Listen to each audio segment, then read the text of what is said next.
Romanos 2. Portanto, tu és indesculpável, ó homem, qualquer um que julgas. Pois no que tu julgas a outro, a ti mesmo te condenas, pois tu que julgas fazes as mesmas coisas. Mas nós temos a certeza de que o julgamento de Deus é segundo a verdade contra os que cometem tais coisas. E tu, ó homem que julgas os que fazem tais coisas, pensas que fazendo-as tu escaparás do julgamento de Deus? Ou desprezas tu as riquezas da sua benignidade e paciência e longanimidade, não sabendo que a benignidade de Deus te leva ao arrependimento? Mas, segundo a tua dureza e teu coração impenitente, entesouras para ti mesmo ira para o dia da ira e da revelação do justo julgamento de Deus, o qual retribuirá a cada homem segundo os seus atos. Vida eterna aos que perseverando em fazer o bem, procuram glória, honra e imortalidade, mas indignação e ira aos que são contenciosos e não obedecem à verdade, mas obedecem à injustiça. Tribulação e angústia para toda a alma do homem que faz o mal, primeiramente do judeu e também do gentio, mas glória, honra e paz a todo homem que pratica o bem, primeiramente ao judeu e também ao gentio. Porque não há acepção de pessoas para Deus, porque todos os que pecaram sem lei também perecerão sem lei, e todos os que pecaram na lei serão julgados pela lei, porque os que ouvem a lei não são justos diante de Deus, mas os praticantes da lei serão justificados. Porque quando os gentios, que não têm lei, fazem naturalmente as coisas contidas na lei, não tendo eles lei, são a lei para si mesmos, os quais mostram a obra da lei escrita em seus corações, testificando também a sua consciência e os seus pensamentos, ou acusando-os ou defendendo-os, no dia em que Deus julgar por meio de Jesus Cristo os segredos dos homens conforme o meu evangelho. Eis que tu és chamado de judeu e descansas na lei, e te vanglorias em Deus, e conheces a sua vontade, e aprovas as coisas mais excelentes, sendo instruído pela lei, e confias que tu és guia dos cegos, luz dos que estão em trevas, instrutor dos insensatos, mestre de crianças, que tens a forma do conhecimento e da verdade na lei. Tu, pois, que ensinas a outro, não te ensinas a ti mesmo? Tu que pregas que um homem não deve furtar, tu furtas? Tu que dizes que um homem não deve cometer adultério, tu cometes adultério? Tu que abominas os ídolos, tu cometes sacrilégio? Tu que te vanglorias na lei, por meio da infração da lei, tu desonras a Deus? Porque o nome de Deus é blasfemado entre os gentios por causa de vós. Como está escrito, porque a circuncisão é verdadeiramente proveitosa se tu guardares a lei. Mas se tu é transgressor da lei, a tua circuncisão se torna em incircuncisão. Portanto, se o incircunciso guardar a justiça da lei, não será a sua incircuncisão julgada como circuncisão? E se a incircuncisão que é por natureza cumpre a lei, julgar-te-á a ti, que pela letra e circuncisão és transgressor da lei, porque não é judeu o que é exteriormente, nem é esta circuncisão que é exteriormente na carne, mas é judeu o que é no interior, e a circuncisão é a do coração, no espírito e não na letra, cujo louvor não é de homens, mas de Deus. Romanos 3. Que vantagem então tem o judeu, ou que proveito há na circuncisão? Muita, sob todos os aspectos, principalmente porque foram-lhe confiados os oráculos de Deus. E se alguns deles não creram, a sua incredulidade anulará a fidelidade de Deus? De forma alguma. Sim, que Deus seja verdadeiro, e todo homem mentiroso, como está escrito, para que sejas justificado em suas palavras, e venças quando fores julgado. Mas, se a nossa injustiça ressalta a justiça de Deus, o que nós diremos? Seria Deus injusto por tomar a vingança? Eu falo como homem, de forma alguma. Pois então, como Deus julgará o mundo? Pois se a minha mentira fez abundar a verdade de Deus para a sua glória, por que sou eu ainda julgado também como um pecador? E por que não dizemos, como somos caluniosamente reportados, e como alguns afirmam que dizemos, façamos o mal, para que venha o bem. A condenação dos tais é justa. Então o quê? Somos melhores do que eles? Não, de maneira nenhuma, pois nós já provamos antes que tem tanto judeus como gentios, todos eles estão debaixo do pecado. Como está escrito, não há nenhum justo, não, nem um. Não há ninguém que entenda, não há ninguém que busque a Deus. Todos se desviaram do caminho e juntamente se tornaram inúteis. Não há quem faça o bem, não há nenhum. A sua garganta é um sepulcro aberto. Com as suas línguas enganam. Veneno de áspides está debaixo de seus lábios, cuja boca está cheia de maldição e amargura. Os seus pés são velozes para derramar sangue. Em seus caminhos há destruição e miséria. E eles não conhecem o caminho da paz. Não há temor de Deus diante de seus olhos. Ora, nós sabemos que todas as coisas que diz a lei, ela a diz aos que estão debaixo da lei, para que toda a boca se cale e todo o mundo se torne culpado diante de Deus. Pois pelas obras da lei nenhuma carne será justificada à sua vista, porque por meio da lei vem o conhecimento do pecado. Mas agora a justiça de Deus se manifestou sem a lei, tendo o testemunho da lei e dos profetas, a justiça de Deus, que é pela fé de Jesus Cristo para todos, e sobre todos os que creem, porque não há diferença, porque todos pecaram e estão privados da glória de Deus, sendo justificados livremente pela sua graça, através da redenção que há em Cristo Jesus. A quem Deus estabeleceu para ser uma propiciação através da fé no seu sangue, para declarar a sua justiça pela remissão dos pecados que são passados na paciência de Deus, para declarar, eu digo, a sua justiça neste tempo, para que ele seja justo e justificador daquele que crê em Jesus. Onde está, então, a vanglória? É excluída. Por qual lei? Das obras? Não, mas pela lei da fé. Portanto, concluímos que o homem é justificado pela fé, sem as obras da lei. É ele Deus somente dos judeus? Não é ele também dos gentios? Sim, também dos gentios. Visto que há um só Deus que justifica a circuncisão pela fé e a incircuncisão por meio da fé. Anulamos então a lei pela fé? De forma alguma, antes estabelecemos a lei. Romanos 4. O que diremos então que Abraão, nosso pai, no que diz respeito à carne encontrou? Porque se Abraão foi justificado pelas obras, ele tem de que se gloriar, mas não diante de Deus. Pois o que diz a Escritura? Abraão creu em Deus, e isso lhe foi atribuído como justiça. Ora, aquele que trabalha não lhe é imputado o salário segundo a graça, mas segundo a dívida. Mas aquele que não trabalha, mas crê naquele que justifica o ímpio, a sua fé é imputada como justiça. Assim também Davi declara a bem-aventurança do homem a quem Deus atribui justiça sem as obras, dizendo, abençoados são aqueles cujas iniquidades são perdoadas e cujos pecados são cobertos. Abençoado é o homem a quem o Senhor não imputa o pecado. Vem, então, esta bem-aventurança só para a circuncisão ou também sobre a incircuncisão? Pois dizemos que a fé foi imputada a Abraão como justiça. Como lhe foi então imputada? Quando ele estava na circuncisão ou na incircuncisão? Não na circuncisão, mas na incircuncisão.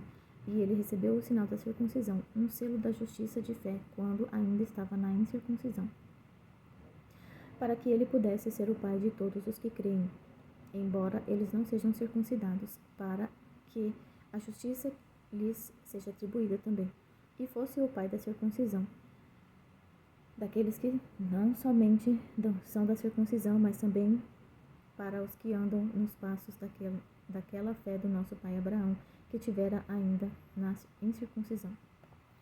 Porque a promessa de que havia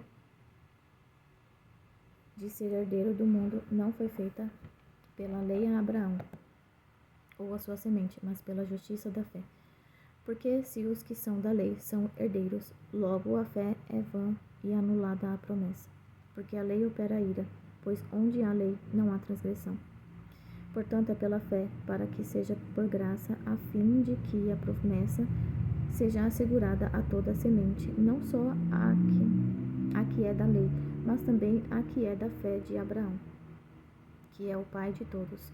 Como está escrito: eu tenho feito de ti um pai de muitas nações, diante de Deus, em quem creu, que vivifica os mortos e chama as coisas que não são como se elas fossem, o qual contra a esperança creu em esperança, para que pudesse se tornar o pai de muitas nações, conforme o que lhe fora dito: assim será a tua semente.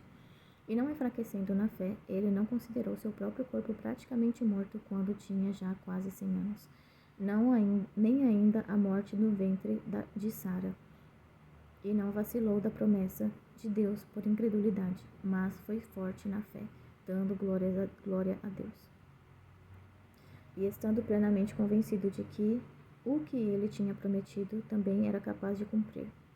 E assim isso lhe foi imputado como justiça. Ora, foi escrito não somente por causa dele que isso lhe foi imputado, mas também por nós, a quem será atribuída aos que creem naquele que ressuscitou a Jesus, nosso Senhor, dentre os mortos, o qual foi entregue por nossas ofensas e foi ressuscitado para a nossa justificação. Portanto, Romanos 5. Portanto, sendo justificados pela fé, temos paz com Deus, por nosso Senhor Jesus Cristo, pelo qual também temos acesso pela fé a esta graça, na qual estamos firmes e nos regozijamos na esperança da glória de Deus. E não somente isto, mas também nos gloriamos nas tribulações, sabendo que a tribulação produz a paciência, e a paciência a experiência, e a experiência a esperança. E a esperança não nos envergonha, porque o amor de Deus está derramado em nossos corações pelo Espírito Santo, que é dado a nós. Porque estando nós ainda sem força, Cristo a seu tempo morreu pelos ímpios, pois dificilmente alguém morrerá por um homem justo. Talvez alguém ouse morrer pelo homem bom, mas Deus demonstra o seu amor para conosco, em que sendo nós ainda pecadores, Cristo morreu por nós. Portanto, muito mais agora, tendo sido justificados pelo seu sangue, nós seremos salvos da ira por ele. Porque se nós, sendo inimigos, fomos reconciliados com Deus pela morte de seu Filho, muito mais, tendo sido reconciliados, seremos salvos pela sua vida. E não somente isto, mas também nos regozijamos em Deus por nosso Senhor Jesus Cristo, pelo qual agora recebemos a reconciliação. Portanto, como por um homem o pecado entrou no mundo, e pelo pecado a morte, assim também a morte passou a todos os homens, porque todos pecaram. Porque até a lei, o pecado estava no mundo, mas o pecado não é imputado quando não há lei. No entanto, a morte reinou desde Adão até Moisés, até mesmo sobre aqueles que não tinham pecado, à semelhança da transgressão de Adão, o qual é a figura daquele que havia de vir. Mas o dom gratuito também não é como a transgressão, porque se pela transgressão de um morreram muitos, muito mais abundou a graça de Deus para os muitos, e o dom pela graça de um homem, Jesus Cristo. E não foi assim o dom como transgressão, por um só que pecou, porque o juízo veio por uma transgressão para a condenação, mas o dom gratuito veio de muitas transgressões para a justificação. Porque se pela transgressão de um homem a morte reinou por meio de um, muito mais os que recebem a abundância da graça e o dom da justiça reinarão em vida por meio de um, Jesus Cristo. Portanto, assim como pela transgressão de um veio o juízo sobre todos os homens para a condenação, assim também pela justiça de um veio o dom gratuito sobre todos os homens para a justificação de vida. Porque, assim como pela obediência de um só homem, muitos foram feitos pecadores, assim pela obediência de um muitos serão feitos justos. Além disso, veio a lei para que a transgressão abundasse, mas onde o pecado abundou, superabundou a graça, para que assim como o pecado reinou na morte, também a graça reinasse pela justiça para a vida eterna, por Jesus Cristo nosso Senhor. Romanos 6. O que diremos então? Permaneceremos em pecado para que a graça possa abundar? De forma alguma. Como nós, que estamos mortos para o pecado, viveremos ainda nele? Não sabeis que todos os que fomos batizados em Jesus Cristo fomos batizados na sua morte? Portanto, fomos sepultados com ele para a morte pelo batismo, para que assim como Cristo foi ressuscitado dentre os mortos pela glória do Pai, assim também nós andemos em novidade de vida. Porque se fomos plantados juntamente com ele na semelhança da sua morte, também o seremos na semelhança de sua ressurreição. Sabendo isto, que o nosso velho homem foi crucificado com ele, para que o corpo do pecado pudesse ser destruído, para que não sirvamos mais ao pecado, porque aquele que morreu está liberto do pecado. Ora, se morremos com Cristo, cremos que também viveremos com ele. Sabendo que, tendo sido Cristo ressuscitado dentre os mortos, já não morre, a morte não tem mais domínio sobre ele. Pois quanto ao morrer, ele morreu uma só vez para o pecado, mas quanto ao viver, vive para Deus. Assim também vós, considerai-vos mortos, de fato, para o pecado, mas vivos para Deus em Jesus Cristo nosso Senhor. Não reine, portanto, o pecado em vosso corpo mortal, para lhe obedecerdes em seus desejos.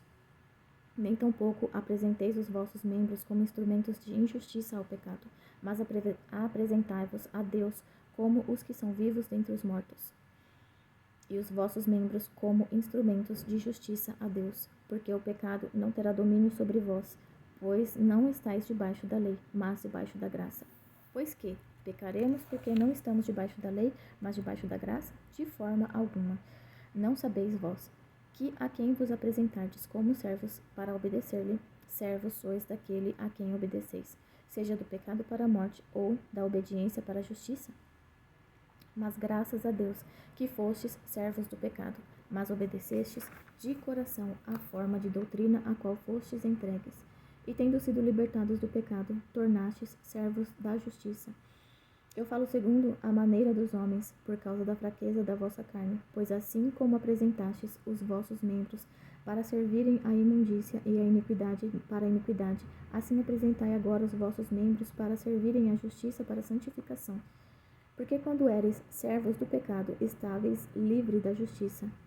E que frutos tinhais, então, das coisas que de agora vos envergonhais? Porque o fim dessas coisas é a morte. Mas agora, tendo sido libertados do pecado e tendo-vos tornado servos de Deus, tendes o vosso fruto para a santificação e, por fim, a vida eterna. Porque o salário do pecado é a morte, mas o dom de Deus é a vida eterna, por Jesus Cristo, nosso Senhor. Romanos 7. Não sabeis vós, irmãos, pois eu falo aos que conhecem a lei, que a lei tem domínio sobre o homem enquanto ele vive? Porque a mulher que tem marido está ligada pela lei ao marido, enquanto ele viver. Mas se o marido morrer, ela está livre da lei do marido. Então, assim, enquanto seu marido viver, se ela se casar com outro homem, será chamada adúltera. Mas se seu marido morrer, ela está livre da lei. E assim não será adúltera, mesmo que ela venha a se casar com outro homem.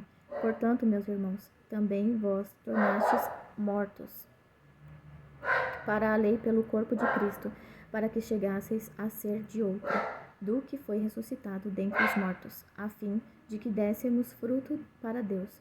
Porque enquanto estávamos na carne, as paixões dos pecados, que eram pela lei, operavam em nossos membros para trazerem fruto para a morte. Mas agora temos sido libertos da lei, tendo morrido para aquilo em que estávamos retidos, para que sirvamos em novidade de espírito e não na velhice da letra. O que diremos então? A lei é pecado? De forma alguma. Porém, eu não conheci o pecado senão pela lei, porque eu não conheceria o desejo se a lei não dissesse: tu não cobiçarás. Mas o pecado, tomando ocasião pelo mandamento, operou em mim todo tipo de concupiscência. Porque sem a lei o pecado está morto. Outrora eu estava vivo sem a lei, mas quando o mandamento veio, o pecado reviveu e eu morri. E o mandamento que era ordenado para a vida, eu achei que era para a morte. Porque o pecado, tomando ocasião pelo mandamento, me enganou e por ele me matou. Portanto, a lei é santa e o mandamento santo, justo e bom. Então, o que me é bom tornou-se em morte? De forma alguma. Mas o pecado, para que se mostrasse pecado, operou a morte em mim pelo que é bom, a fim de que, pelo mandamento o pecado se tornasse excessivamente pecaminoso. Porque nós sabemos que a lei é espiritual, mas eu sou carnal, vendido sob o pecado. porque o que eu faço não o permito, pois o que eu quero, isso não faço, mas o que odeio, isso eu faço. E se eu faço o que não quero, eu consinto que a lei é boa. Então, agora, já não sou eu que faço isto, mas o pecado que habita em mim. Porque eu sei que em mim, isto é, na minha carne, não habitam coisas boas, pois o querer está presente em mim. Mas o executar do bem eu não encontro. Porque o bem que eu quero fazer, não faço, mas o mal que não quero fazer, esse eu faço. Ora, se eu faço o que não quero, já não sou eu quem o faz, mas o pecado que habita em mim. Eu acho, então, esta lei, que quando quero fazer o bem, o mal está presente comigo, pois eu tenho prazer na lei de Deus, segundo o homem interior, mas eu vejo outra lei nos meus membros, guerreando contra a lei da minha mente, e me trazendo cativo debaixo da lei do pecado que está nos meus membros. Ó miserável homem que eu sou, quem me livrará do corpo desta morte? Eu agradeço a Deus por meio de Jesus Cristo, nosso Senhor. Assim, pois, com a mente, eu mesmo sirvo a lei de Deus, mas com a carne, a lei do pecado. Portanto, agora nenhuma condenação há para os que estão em Cristo Jesus, que não andam segundo a carne, mas segundo o Espírito. Porque a lei do Espírito de vida em Cristo Jesus me livrou da lei do pecado e da morte. Porquanto o que a lei não podia fazer, visto como estava fraca pela carne, Deus, enviando seu próprio Filho em semelhança da carne pecaminosa, e como oferta pelo pecado, condenou o pecado na carne, para que a justiça da lei fosse cumprida em nós, que não andamos segundo a carne, mas segundo o Espírito. Porque os que são segundo a carne têm a mente nas coisas da carne, mas os que são segundo o Espírito para as coisas do Espírito. Porque a mentalidade carnal é morte, mas a mentalidade espiritual é vida e paz. Porquanto a mentalidade carnal é inimizade contra Deus, pois não é sujeita à lei de Deus, nem de fato pode ser. Então, os que estão na carne não podem agradar a Deus. Mas vós, que não estáis na carne, mas no Espírito, se é que o Espírito de Deus habita em vós.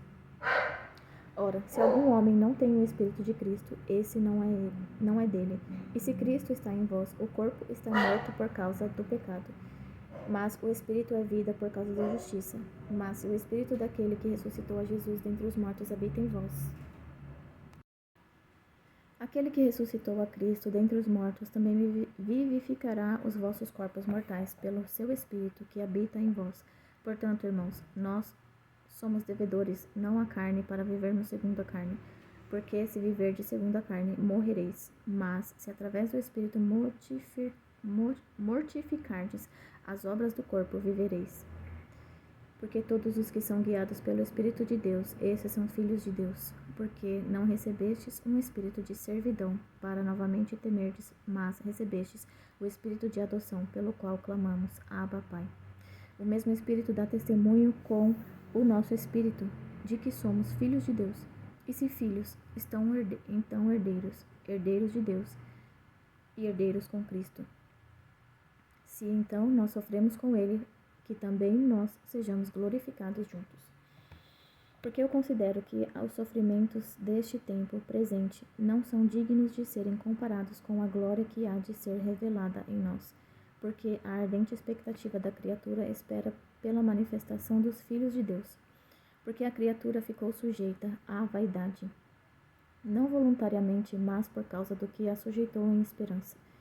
Porque a própria criatura também será libertada da servidão da corrupção, para a gloriosa liberdade dos filhos de Deus.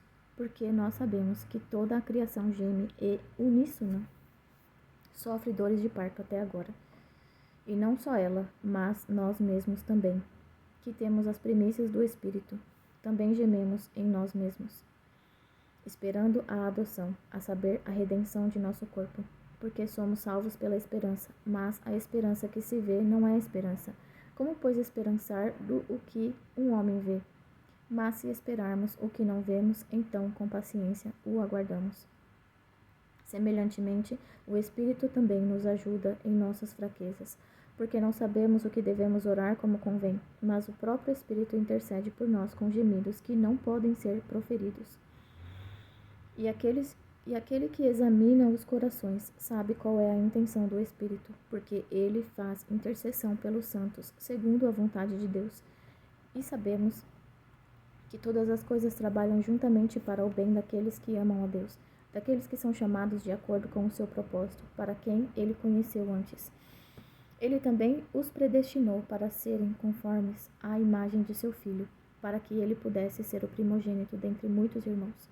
Além disso, aos que ele predestinou, a estes também os chamou. E aos que ele chamou, a estes também justificou. E aos que justificou, a estes também glorificou. O que diremos então a estas coisas? Se Deus é por nós, quem pode ser contra nós? Aquele que não poupou a seu próprio Filho, mas o entregou por todos nós. Como não nos dará gratuitamente também com ele todas as coisas? Quem acusará alguma coisa aos escolhidos de Deus? É Deus quem os justifica. Quem é o que condenará? É Cristo que morreu, sim, que foi ressuscitado, o qual está à direita de Deus, e também intercede por nós. Quem nos separará do amor de Cristo? Será a tribulação, ou a angústia, ou a perseguição, ou a fome, ou a nudez, ou o perigo, ou a espada? Como está escrito, por causa de ti, somos mortos todo o dia, somos considerados como ovelhas para o matadouro. Mas em todas essas coisas somos mais do que vitoriosos através daquele que nos amou, porque eu estou convencido de que nem a morte, nem a vida, nem os anjos, nem os principados, nem as potestades, nem as coisas do presente, nem as coisas por vir, nem a altura, nem a profundidade, nem alguma outra criatura será capaz de nos separar do amor de Deus, que está em Jesus Cristo nosso Senhor. Romanos 9. Eu digo a verdade em Cristo. Eu não minto. A minha consciência também me dá testemunho no Espírito Santo, que eu tenho um grande pesar e contínua tristeza no meu coração, porque eu mesmo desejava ser amaldiçoado de Cristo por meus irmãos, meus parentes segundo a carne, que são israelitas, aos quais pertence a adoção, e a glória, e os pactos, e a entrega da lei, e o serviço de Deus, e as promessas dos quais são os pais, e dos quais, segundo a carne, veio Cristo, que é sobre todos, Deus bendito para sempre. Amém. Não, porém, que a palavra de Deus tenha perdido o seu efeito, porque nem todos os que são de Israel são israelitas, nem por serem a semente de Abraão são todos filhos.